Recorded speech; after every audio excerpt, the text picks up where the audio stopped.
Okay, where's Mealy? Hello. I must apologize in advance because I wrote this earlier this week and I was very sick and I was in a mood. So it's a little bleak, but trust me, Mealy's work has light, just like she has light. There's there is that. But here we go. So I'm here to introduce Yamille Moss, aka Mealy, and her very unique thesis project. The luxury of this moment is very special to me. I wonder how long we'll have the chance to celebrate young artists, doing the hard, unsettling work of excavating memory, boiling language down until it is most concentrated, vibrant, and essential. The bitterness of our present time is weighing on me. We are in danger. I used to have a lot to say about America, but the words are emptying out in exchange for grief, for apprehension, exhaustion, rage, delirium, laughter, headaches, revenge, silence. The prizes for the fight are an illusion. The future is populated by ghosts. Neely's work is haunting in that it occupies so many dimensions of genre, a little bit fantasy, a little bit sci-fi, and always acutely aware of the human experience that must guide the work in the context of our time. In our world of technological pseudo-innovation, objects in old science fiction stories have become unrealized promises, sold for imaginary currency at the cost of real human lives, while the warnings for the future in those same stories go largely unrecognized. Tomorrow feels like a great, bloated, dead thing, mouth open and frozen in surprise. I'm telling you, I was not okay. There is something else in the literature of sci-fi that reminds us of human nature, the self-destructive and healing cycles we move through. These cycles can last for a season or for centuries, but we are always in one.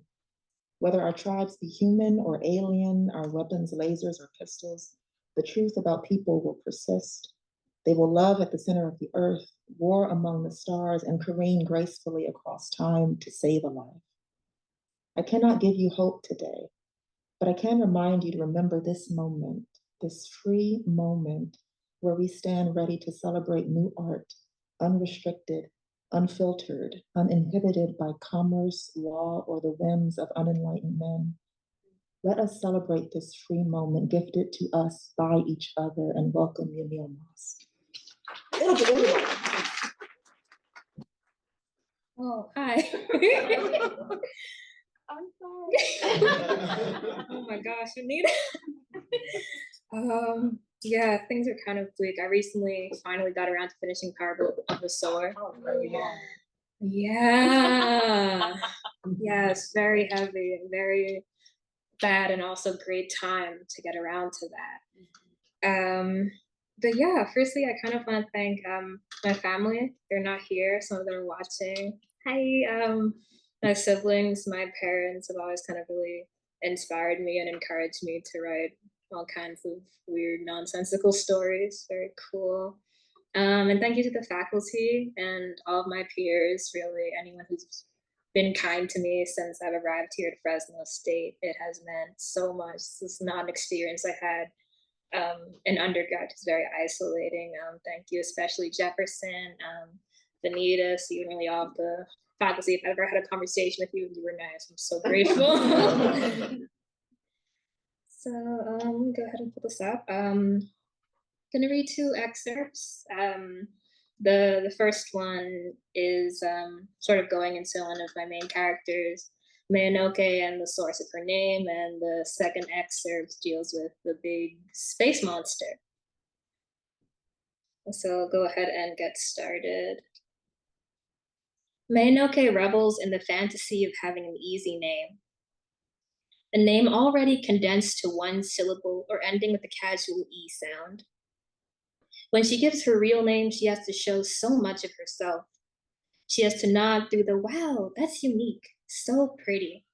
She has to stomach the stranger's stares, the growing curiosity on their faces, their requests, no, demands for exclamation. For how many people must she bear her soul? She can't keep telling the same story. The last thing she wants on any given day is a conversation about her mother. Still, she tells the story. Years ago, her mother was obsessed with movies from the before, really more like the way before. Haha, the stranger laughs. And when it came to name her child, Mayanoke's mother put a list of different names from her favorite movies in a hat. When she pulls out Mayanoke's original namesake, she famously asks all the doctors to give her the room, to give her room to think. It's not enough to just give a name. It has to be heavy too. The weight has to all be there. You have to set an intention. Mayanoke never shared this part, but she always imagined her mother in a pitch dark room, only lit by moonlight, holding her baby like an old photograph with a broken frame, already trying to figure out how to fix it, how to fix this thing and repurpose it into something it was always meant to be, how to make it an image worth looking at. Mayanoke is a warrior's name. She should be a fighter, a loose cannon, a nightmare of a toddler who grows into an MMA fighter, or a boxer, or superhero. Mayanoke would be enrolled in jujitsu and taekwondo. They would be left with short hair and rarely given poofy, girly skirts. They would scratch their scabs, bored with the toys they were meant to play with, fake swords and daggers that their classmates envied. Strangers always said that her mother sounds so interesting, that she must have been an artistic woman, a pioneering feminist, as if it's really so amazing to name a kid after something you love. No one gets a prize for naming their dog Oreo. Mayanoke has to agree when the conversation reaches this point of predictability. Sorry. People don't respond well to anything else. The name is fine, the conversation is annoying, and her mother is a recluse in Oregon who doesn't take her calls. She's one of many mothers who raise a child to be one way and never considered it to be any other, and will now never recover from the disappointment of birthing a human being only to find it can be its own human being. Never understanding how that part is unavoidable, how putting heavy things on a child doesn't stop their growth, doesn't stop an adult from taking them off. Mayanoke's name is possibly the biggest reminder that she is a disappointment. She never held any knives to men's throats. She never led a revolution or so much as attended a protest or punched a fascist. Sometimes her mother will call to remind her that these are still options. Then to remind Mayanoke that this is kinder than her grandmother, who called to remind her that she could still settle down and get married. Mayanoke works in a lab. She wears her hair in two simple neat braids and keeps her face covered. Often it's just her and her coffee breath trapped within the white face mask. Mayanoke doesn't feel deprived of the nuclear family, although many conservatives continually suggest it. Shortly after the before, as the great shift was being set into motion, many poorly researched studies began to rise. Firstly, of course, from explicitly racist sources.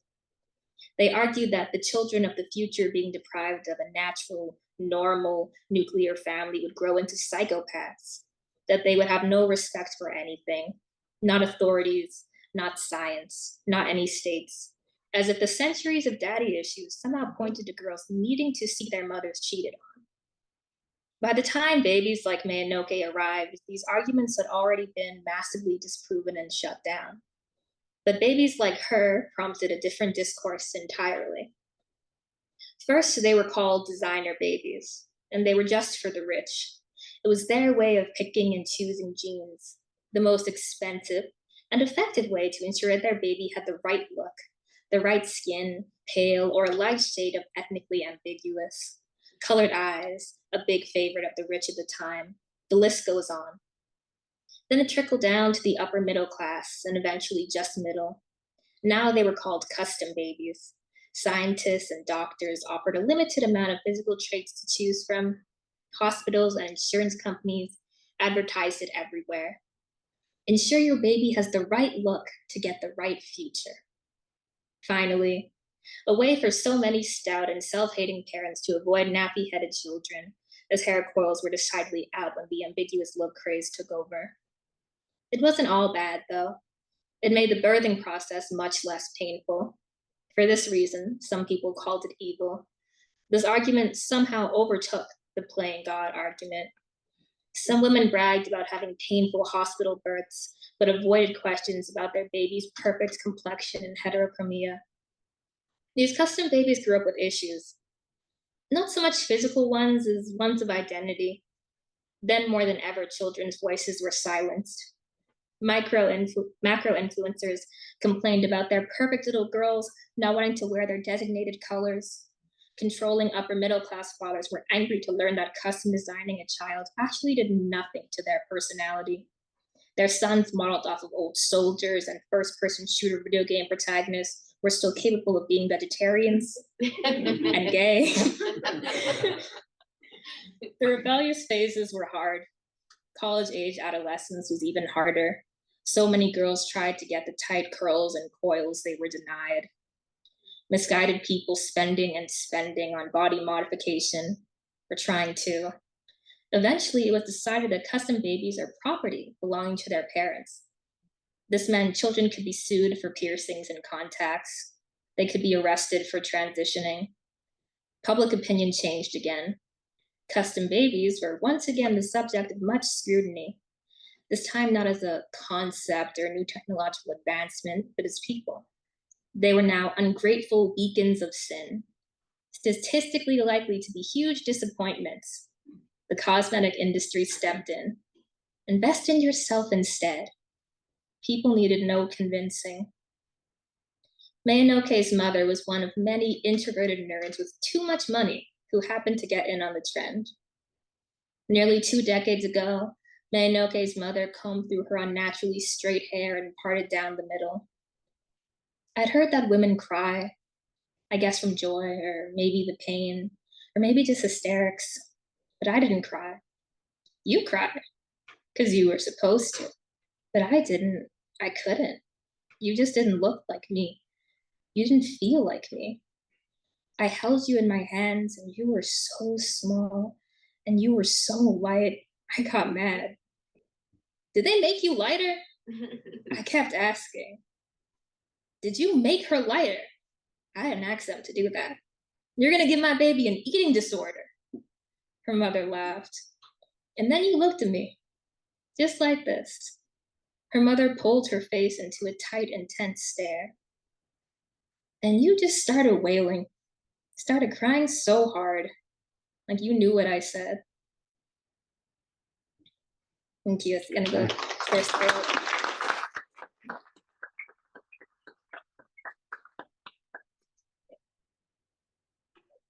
Okay, it's gonna do a little bit of scrolling to. Okay, this is the second excerpt. I'm nervous about going over time. You're great. Right. Great. So this is a journal log sort of throughout the story. There's a few journals as this other character, Serafina, who is a journalist, is researching this big company, and she's also sort of uncovering something kind of weird that's going on with all of these custom babies, or custom babies now adults. So Serafina journal log number 1. In the vast nothingness of space, there is much more than nothing. There is dust, and there are planets, asteroids, meteors, stars, of course stars, dying and being born, their light projecting itself across miles, across time and eons. There is something else there too, a bulbous mass, curled up and fetal, yet also antediluvian. It is almost unnoticeable with its diaphanous flesh. There are no visible organs, no eyes or orifices through which it might breathe or eat. The only sign of life is its rhythmic, slow breathing. The stars and debris around it move.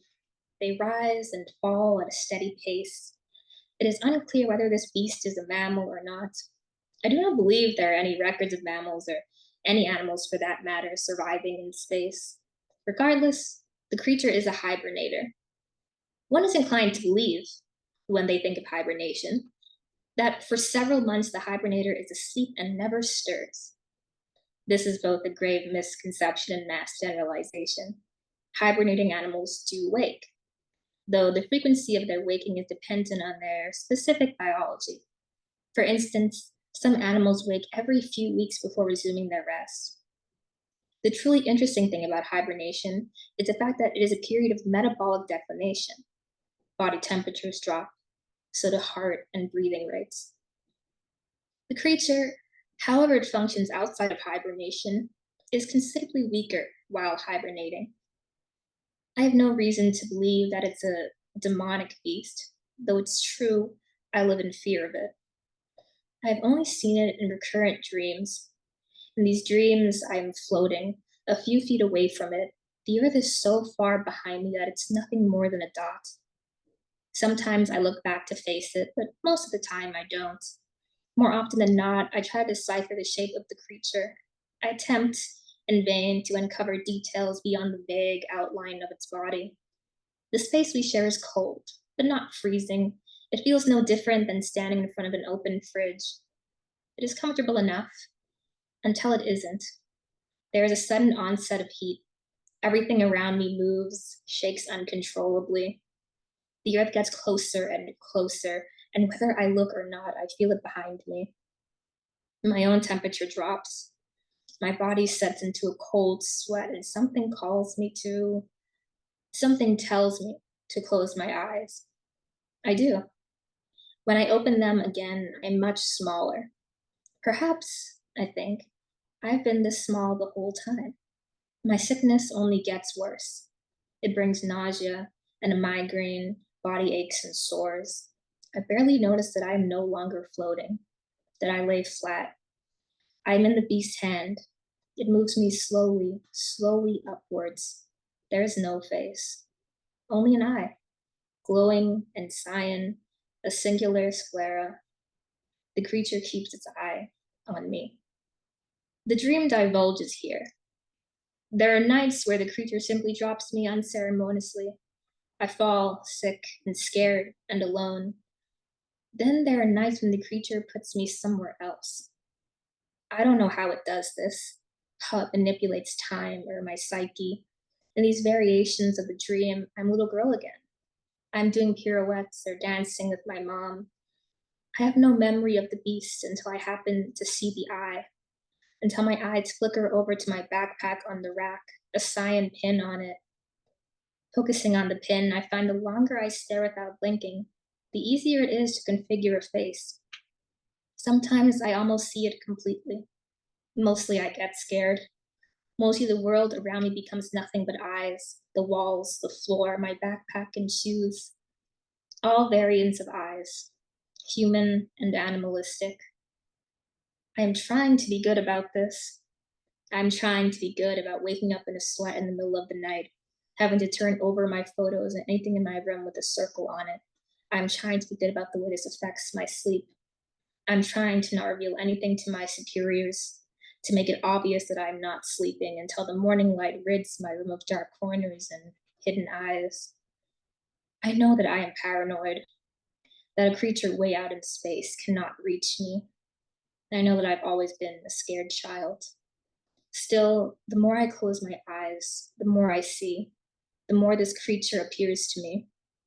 My therapist is only interested in questions of sanity, of childhood trauma and PTSD. There are other questions that I'm interested in. What is it, this creature that haunts me? How long has it been haunting me? Why me? When it doesn't take me back to a simpler time, the earth swallows us both. Why? I am so afraid of it, but it is also being consumed. As it currently stands, I am one of 3 people on the Incrementum Enterprises investigation team. It's an undercover project, a mission to expose corruption within the organization. These sort of things usually fall short of any meaningful revelations.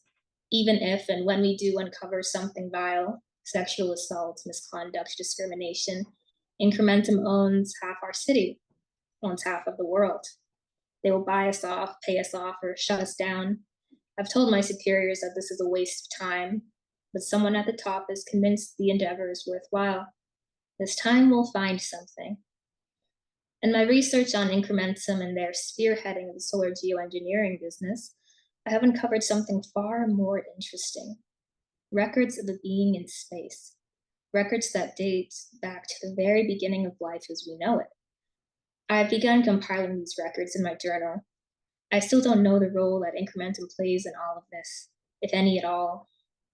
It is my hope that by cataloging these instances, I'll be able to better understand my recent dreams, perhaps even better able to help the creature. Thank you.